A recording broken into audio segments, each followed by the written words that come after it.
오늘 선포되는 말씀을 통해서 주님께서 우리에게 주시는 은혜가 있을 줄로 믿습니다. 하나님이 주시는 생명의 말씀으로 그렇게 들려질 수 있기를 바랍니다. 오늘은 대림절 둘째 주간을 지나고 있습니다. 대림절은 기다림의 절기다, 또 준비하는 절기다, 우리가 이렇게 알고 있습니다. 기다리고 준비하는 일은 무엇보다 그 대상, 또 그 목표가 중요합니다. 누구를 기다리는지, 왜 기다리는지, 기다림의 결과는 무엇인지 그것을 바르게 알아야 끝까지 잘 기다릴 수 있습니다. 세례 요한은 예수님이 어떤 분인지, 또 예수님이 왜 이 세상에 오셨는지를 누구보다 분명하게 잘 알았던 사람입니다. 요한은 예수님의 길을 예비해야 하는 자신의 사명을 최선을 다해서 감당합니다. 이사야서 40장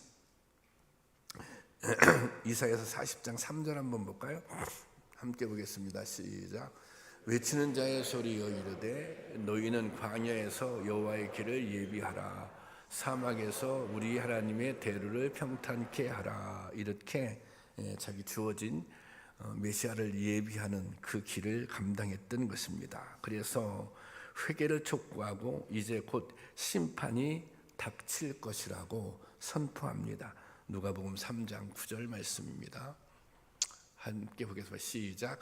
이미 도끼 좋은 열매를 맺지 아니하는 나무마다 찍혀 불에 던지니라.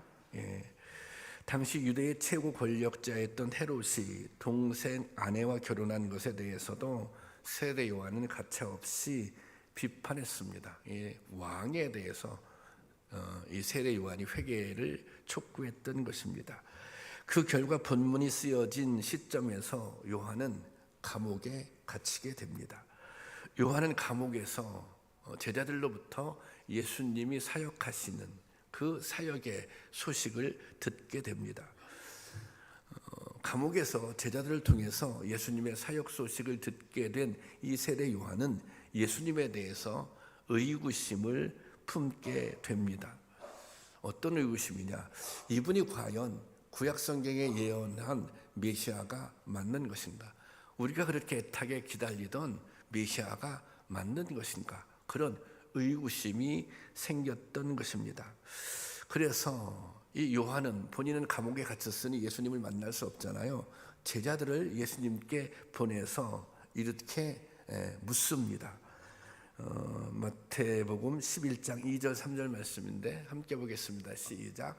요한이 옥에서 그리스도께서 하신 일을 듣고 제자들을 보내어 예수께 여짜오되 오실 그이가 당신이오니까 우리가 다른 일을 오실 그이가 바로 당신이십니까? 당신이 메시아가 맞습니까? 아니면 우리가 다른 사람을 기다려야 합니까? 그렇게 질문합니다. 예수님께서는 이런 요한의 제자들의 질문을 들은 다음에 이런 말씀을 하세요. 누가복음 7장 23절 말씀입니다. 다 같이 보겠습니다. 시작. 누구든지 나로 말미암아 실족하지 아니하는 자는 복이 있도다 하시니라. 예수님께서 여기서 실족은 넘어지는 거잖아요. 누구든지 나 때문에 실족하지 않는 사람은 복이 있다. 그렇게 말씀하십니다. 오늘은 세례 요한의 혼란과 또 예수님의 교훈을 통해 실족하지 않는 신앙, 넘어지지 않는 신앙에 대해 살펴보며 은혜를 나누겠습니다. 예수님이 오시기 전까지 인간은 심판이 확정된 존재였습니다. 그런데 예수님이 오셔서 모든 죄를 담당하시고 구원의 길을 열어 주셨습니다. 영원한 하나님 나라에 들어갈 수 있는 희망, 길이 열린 것입니다. 세례 요한은 예수님이 이 세상을 구원하기 위해 오신 메시아라는 사실을 잘 알고 있었습니다. 세례 요한은 예수님이 메시아다 알고 있었어요. 그런데 이 세례 요한이 잘 이해하지 못한 것이 있어요. 그것은 뭐냐면 예수님이 하시는 이 구원의 방식입니다. 예수님이 이루고자 했던 구원의 방법, 이 방법을 세례 요한은 이해하지 못했습니다. 이 세례 요한은 예수님이 오시면, 메시아가 오면 완전히 세상이 달라질 것이라고 믿었습니다. 마치 천지개벽이 일어나는 것처럼 예수님이 오시면 새로운 세상이 열릴 것이다.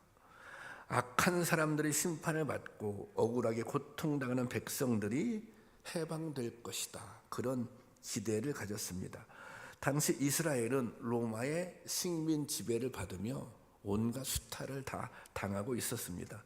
그런데 이스라엘 백성들의 힘으로는 이 고난으로부터 벗어날 수가 없었어요. 그래서 이 이스라엘 백성들은 구약에 예언된 메시아를 기다리고 있던 것입니다. 그런데 예수님이 오셨어요.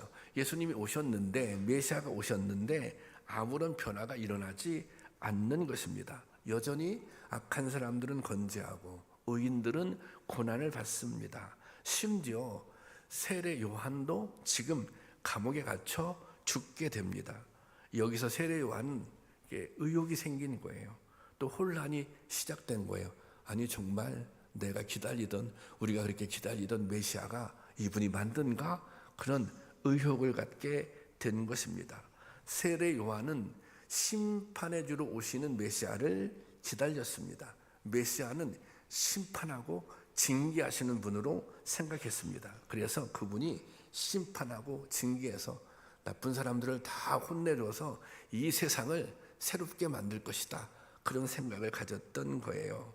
그런데 예수님의 행적, 예수님의 사역은 이 요한의 생각, 요한의 기대와는 다른 모습이었습니다. 예수님의 사역을 보니 예수님이 막 그러면 심판하고 당이셔잖아요. 그런데 심판하고 징계하는 것이 아니라 고치고 또 회복시키는 사역, 그런 사역을 하고 있는 것입니다. 그래서 이 세례 요한이 의구심을 갖게 된 것입니다. 그러니까 세례 요한이 메시아에 대해서 의구심, 의심을 갖게 된 것은 세례 요한이 생각했던 메시아의 모습이 있어요. 세례 요한이 기대했던 메시아의 모습이 있어요. 그런데 예수님의 사역을 보니까 자기의 생각하고는 틀린 거예요. 자기의 기대하고는 맞지 않는 거예요. 그래서 이분이 정말 메시아인가? 그런 생각을 갖게 된 것입니다. 이것은 오늘날 우리도 자주 범할 수 있는 잘못입니다. 우리는 하나님이 내 뜻대로 해 주시는 것을 믿음인 줄 착각을 할 때가 있습니다. 그러니까 내가 원하는 것을 하나님께서 다 들어주시는 거예요. 내가 원하는 것은 다 주님께서 이루어 주시는 거예요. 근데 그것을 믿음이라고 착각할 때가 있습니다. 그런데 이것은 잘못된 믿음입니다. 신앙은 하나님의 뜻을 이해하고 하나님의 뜻에 나를 맞추는 것입니다. 믿음의 삶이 무엇입니까? 예수님의 가르침대로 사는 거예요. 예수님의 가르침에 내 삶을 맞추는 것입니다. 하나님의 선하신 뜻을 분별하고 깨닫고 그 하나님의 선하신 뜻에 나를 맞추는 것입니다. 그런데 이게 그냥 잘 맞으면 상관이 없는데 나의 뜻과 하나님의 뜻이 맞지 않을 수 있어요. 다를 수 있어요. 나의 생각과 예수님이 가르치는 바가 다를 수 있어요. 이사야서 55장 8절에 이런 말씀이 있습니다. 제가 보겠습니다. 이는 내 생각이 너희 생각과 다르며, 하나님의 생각이 너희의 생각과 다르며, 내 길은, 내가 가고자 하는 길은 너희가 가고자 하는 길과 다를 수 있다. 이렇게 말씀하고 있어요. 여러분, 가룟 유다가 예수님을 배반했습니다. 왜 가룟 유다가, 제자였던 가룟 유다가 예수님을 배반했습니까? 그것은 자신의 기대와 예수님의 모습이 달랐기 때문입니다. 이 가룟 유다도 예수님에 대해 세례 요한과 같은 생각을 가지고 있었습니다. 예수님이 오시면 세상이 바뀔 것이다. 그리고 이 세상이 바뀌면 제자인 자신은 뭔가 큰 자리를 얻게 될 것이다. 그런 생각, 그런 기대를 가지고 있었던 것입니다. 여러분, 믿음이라고 하는 것은 나의 생각에 예수님의 생각을 맞추는 것이 아닙니다. 하나님의 뜻에 나의 뜻을 맞추는 것이 아닙니다. 믿음은 예수님의 생각에 내 생각을 맞추는 거예요. 믿음은 하나님의 뜻에 내 뜻을 맞추는 것입니다. 그래서 내 뜻을 내려놓아야 주님의 생각에 맞출 수 있는 것입니다. 하나님의 뜻에 내 뜻을 맞추지 못하잖아요. 그러면 어떤 일이 발생해요? 이렇게 넘어지는 일이, 실족하는 일이 발생하는 것입니다. 예수님의 생각에 내 생각을 맞추지 못하잖아요. 그럼 실족하는 일이 생기는 것입니다. 여러분, 하나님은 선하시며 완전하신 분입니다. 하나님은 결코 실수가 없으신 분입니다. 더러는 때로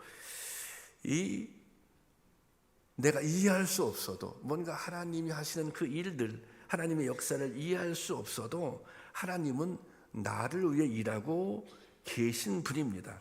마침내 나를 위해 선한 역사를 이루실 것입니다. 왜냐하면 그분은 우리의 아버지시기 때문에 그런 것입니다. 이런 믿음을 가지고 주님의 뜻에 나를 맞춰 살아갈 수 있는 은혜가 있기를 바랍니다. 그래야 실족하지 않습니다. 그런 믿음을 가질 수 있기를 주님의 이름으로 축원합니다. 예수님은 이 세례 요한의 혼란을 이해하셨어요. 또 제자들의 마음도 이해하셨어요. 그래, 그렇게 혼란스러울 수 있지. 그렇게 좀 나를 오해할 수도 있지. 그래서 이 세례 요한의 제자들이 왔을 때 그것을 설명을 해줍니다. 이해를 시킵니다. 내가 메시아가 맞거든. 그런데 그것을 말로 설명하는 것이 아니라 당신의 사역을 보여주는 방식으로 설명을 합니다.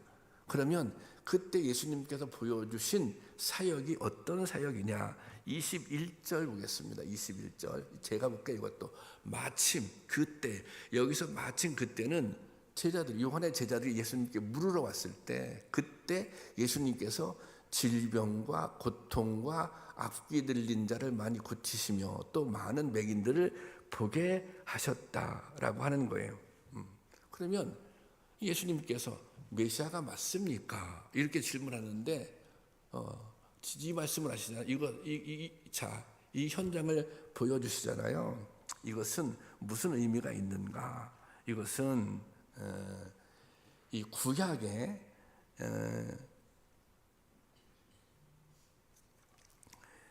이사야서 66장 1절 보겠습니다. 이사야서 66장 1절 순서가 바뀌었어요.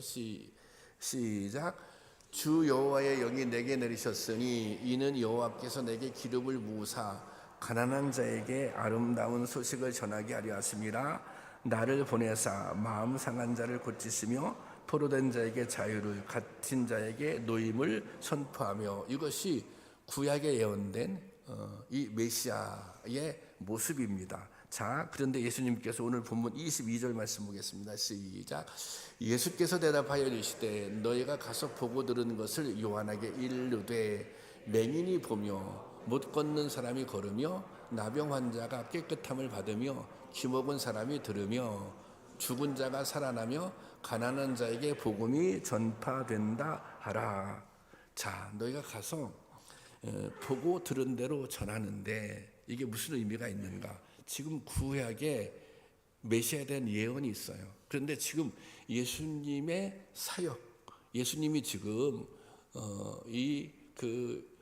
못 걷는 사람을 걷게 하고 나병 환자를 깨끗하게 하고 기복 온 사람을 고쳐주고 이런 것들이 뭐예요? 지금 구약에 예언된 이 메시아의 모습, 메시아의 사역이 지금 이 예수님께서 이루어가고 있다는 것입니다. 그러니까 이것은 뭐냐면 내가 메시아가 맞다. 너희가 기다리던 메시아가 맞다. 내가 이 세상을 구원하기 위해 왔고 지금도 그 일을 하고 있다는 것입니다.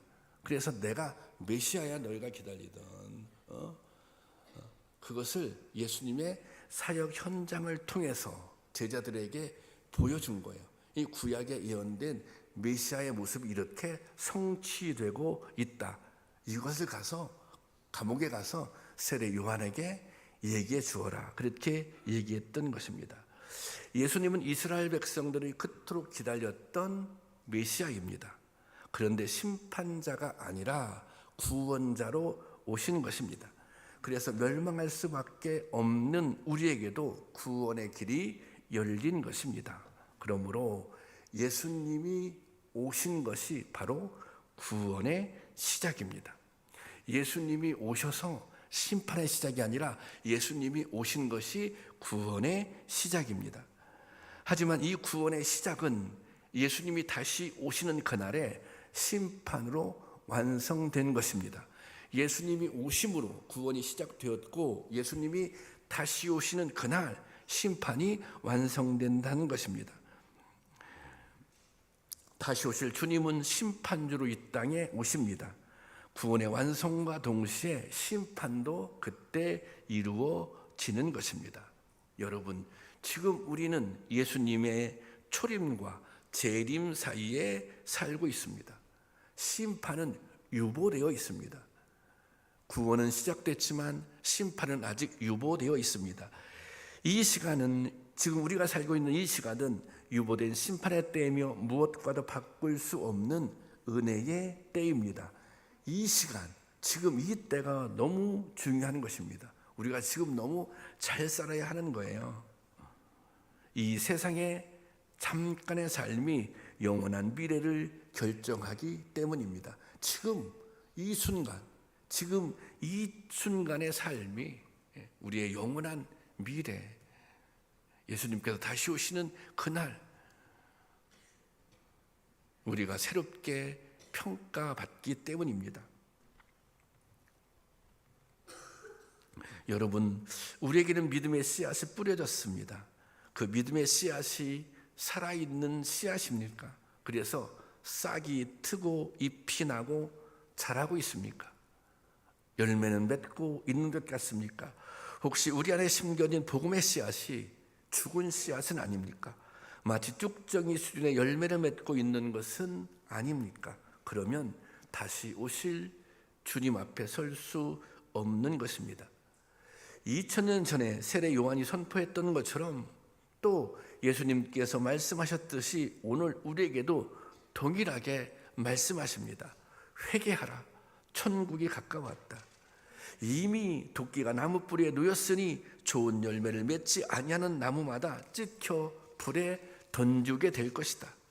주여 주여 하는 자마다 천국에 들어갈 수 있는 것이 아니라 오직 아버지의 뜻대로 행하는 자라야 천국에 들어갈 수 있을 것이다. 여러분, 이 말씀이 오늘 우리에게 주시는 하나님의 말씀으로 들려줄 수 있기를 주님의 이름으로 축원합니다. 예수님은 세례 요한의 제자들에게 보고 들은 대로 내가 이렇게 병자도 고쳐주고 이런 이 사역을 현장을 보여주고 보고 들은 대로 세례 요한에게 전해. 그리고 한 말씀을 더 덧붙입니다.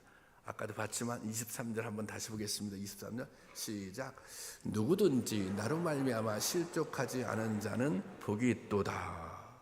누구든지 나로 말미암아 실족하지 않은 자는 복이 있도다. 이 실족이란 말은 헛디디다, 넘어지다 그런 뜻이에요. 그러니까 무엇 때문에 걸려 넘어진다는 것입니다. 성경에는 죄를 짓거나 낙심할 때 이 말씀이 사용되었습니다. 그러니까 이것은 누구 때문에 넘어지는 거예요?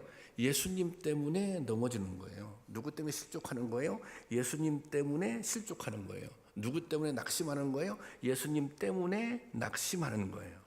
예수님은 이 세상에 사람들을 낙심시키러 오셨습니까?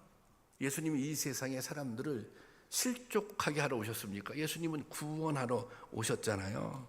사실 예수님은 넘어진 사람들, 오늘 본문에 나타나는 예수님이 고쳐주신 병자들, 눈먼 자들, 그런 사람들을 일으켜주기 위해서 오신 분이에요. 그런데 예수님께서 나 때문에 실족하지 않는 사람, 나 때문에 넘어지지 않는 사람은 복이 있다, 그렇게 말씀하십니다. 그러면 왜 예수님 때문에 걸려 넘어지게 될까요? 왜 예수님 때문에 오히려 낙심하게 될까요? 당시 수많은 유대인들이 메시아를 그토록 간절히 기다렸습니다. 그런데 메시아가 나타나자 그들은 이 박해하고 또 십자가에 못 박아 죽게 했습니다. 왜 그렇게 했습니까? 자신의 기대대로 되지 않았기 때문입니다. 누가복음 2장 34절에 보면 아기 예수를 만난 시몬의 예언이 기록되어 있습니다. 이 말씀 한번 볼까요? 시작.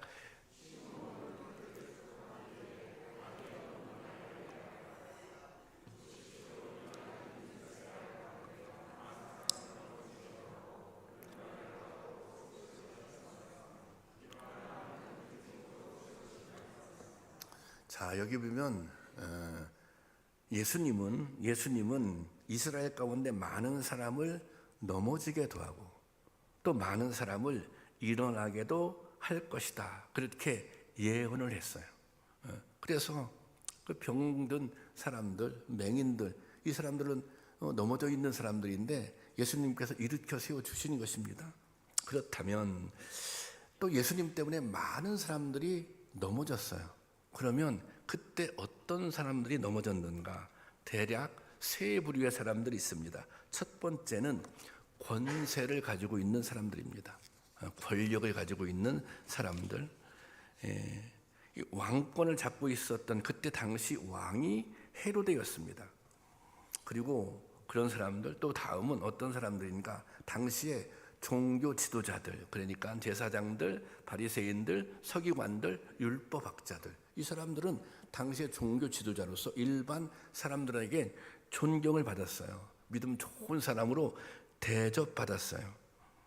이 사람들은 당연하게 나는 하나님 나라에 들어갈 수 있다, 나는 천국에 들어갈 수 있다, 회개하라 천국에 가까웠다, 나는 회개할 게 없어, 나는 당연히 천국에 들어갈 만한 자격을 가지고 있다, 그렇게 생각했어요. 또 한 부류의 사람들이 부자들입니다. 이들은 하나님께서 주신 복을, 자신이 하나님께서 주신 복을 누리고 있다고 생각했어요. 그런데 예수님의 생각은 달랐습니다. 이 헤로데를 사람들이 임금님이라고 부를 때 예수님은 뭐라고 불렀어요? 여우라고 불렀습니다. 사실 거기에는 너는 여우 같은 놈이야, 이런 뉘앙스가 담겨져 있는 것입니다. 당시 종교 지도자들에게 뭐라고 말씀하셨습니까? 위선자들아, 독사의 자식들아.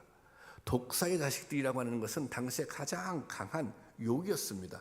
이 저주했던 거예요. 너희들 하나님의 심판을 피할 수 없다, 그렇게 말하는 것입니다. 그리고 부자가 천국에 들어가는 것보다 낙타가 바늘길을 통과하는 것이 쉽다고 말씀하셨습니다.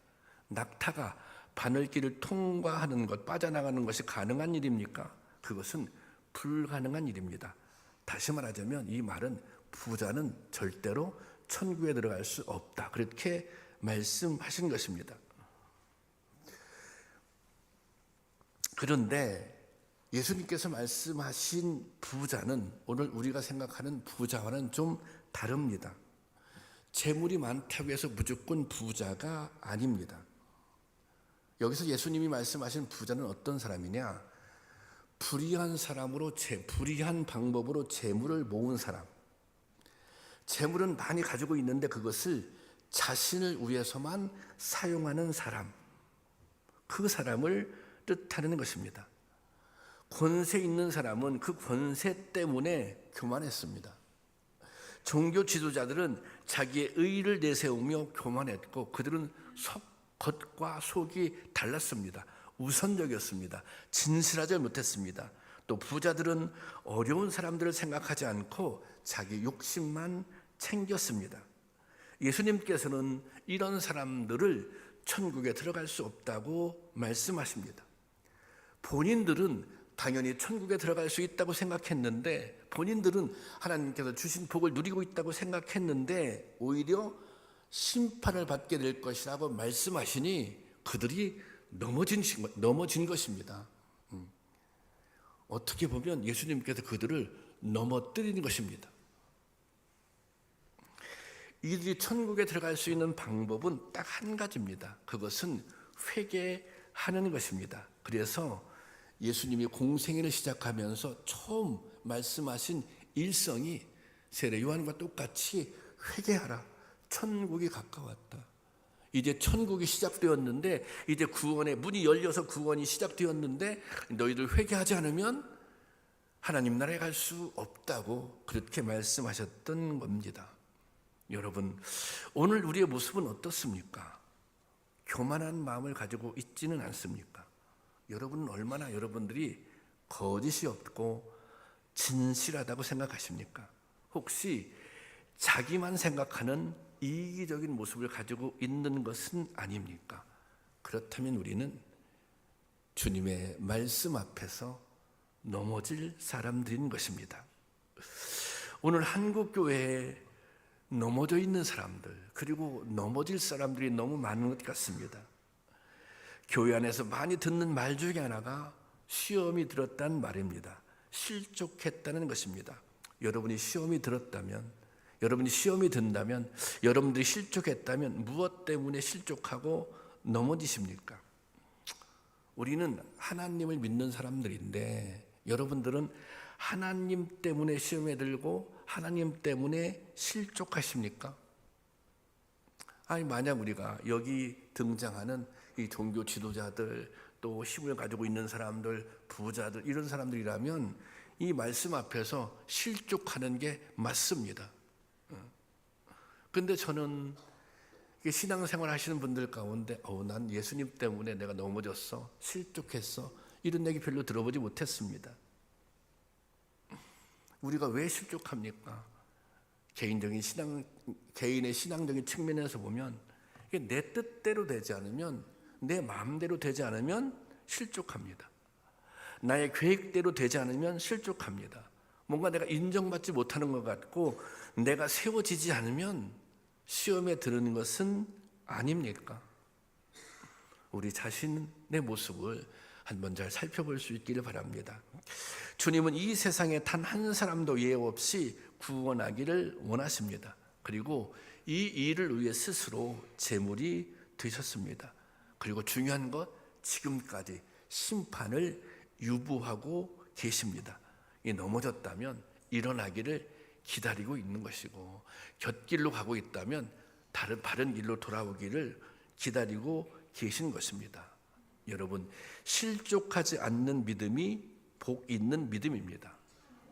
넘어졌더라도 다시 일어나야 합니다. 세례 요한은 주님의 말씀을 통해 생각을 고칩니다. 요한은 혼란에 빠져 있었지만 주님의 말씀을 통해 생각을 교정합니다. 생각을 바꿉니다. 예수님의 제자들도 그런 경험이 있어요. 이 예수님 앞에서 제자들이 자리 다툼을 합니다. 이 모습은 어떤 모습입니까? 이것은 제자들도 넘어지는 경험을 한 것입니다. 하지만 예수님의 가르침을 통해 그들은 생각을 바꾸었습니다. 때로 예수님의 책망을 통해 그들은 생각을 바꿨습니다. 넘어졌다가 다시 일어난 것입니다. 하지만 가룟 유다는 끝내 일어서지 못합니다. 여러분, 우리가 예수님을 바로 보아야 실족하지 않습니다. 그리고 넘어져도 다시 일어날 수 있는 것입니다. 여러분, 예수님의 오심은 이 땅의 구원의 역사가 시작되었습니다. 그 구원의 역사를 완성하기 위해 주님은 반드시 다시 오실 것입니다. 왜? 그렇게 약속하셨기 때문입니다. 우리는 주님이 다시 오시는 그날까지 믿음을 지켜야 합니다. 넘어지지 말아야 합니다. 실족하지 말아야 합니다. 넘어지더라도 다시 일어서야 합니다. 우리가 잘못된 길을 가고 있다면 하나님의 말씀을 통해서, 예수님의 가르침을 통해서 교정을 받아야 하는 것입니다. 때로 회개해야 하는 것입니다. 그것이 일어서는 것입니다. 그러기 위해서는 우리를 온전케 하시는 주님을 바라보아야 합니다. 우리를 다시 일으켜 세우시는 주님의 십자가를 바라보아야 하는 것입니다. 그리고 나에게 주어진 사명이 있다면 그 나라와 그 의를 위해서 그 사명을 감당하는 것입니다. 그러면 주님께서 다시 오신 그날에 주님의 영광에 참여하게 될 것입니다. 그런 은혜가 우리 가운데 우리 모두에게 임할 수 있기를 주님의 이름으로 축원합니다.